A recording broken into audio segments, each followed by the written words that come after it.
बरेली के कोतवाली थाना क्षेत्र के सिकलापुर में देर रात बुजुर्ग दयाशंकर की गोली मारकर हत्या कर दी गई। इस घटना के बाद मृतक के भतीजे ऋतिक ने ही थाना कोतवाली में 5 लोगों के खिलाफ अपने चाचा की हत्या करने का आरोप लगाते हुए मुकदमा दर्ज कराया था।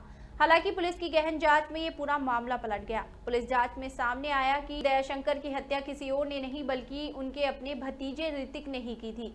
वहीं एसपी सिटी मानुष पारिक ने खुलासा करते हुए बताया कि आरोपी ऋतिक को गिरफ्तार कर लिया है।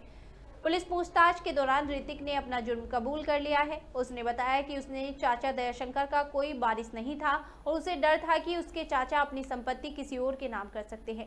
यही वजह थी कि उसने संपत्ति हड़पने के इरादे से हत्या की योजना बनाई।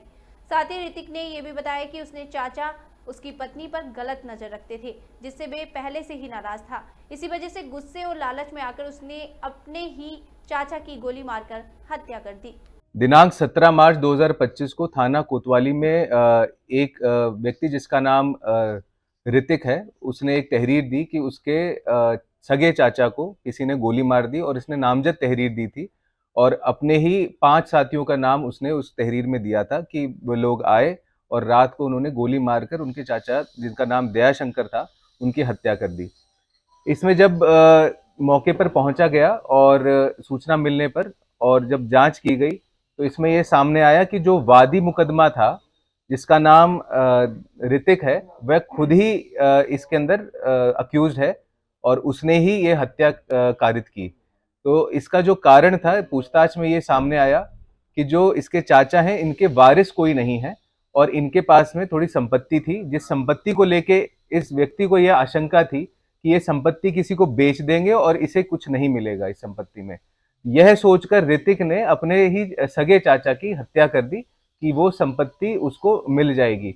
और इसमें दूसरा एंगल ये था कि अपने ही जो साथी जिनके साथ इसकी रंजिश थी पहले से, उन साथियों को भी ये उस हत्या में फंसा देगा। तो इसने ये पूरा षड्यंत्र रचा और अपने घर की इसने लाइट काटी।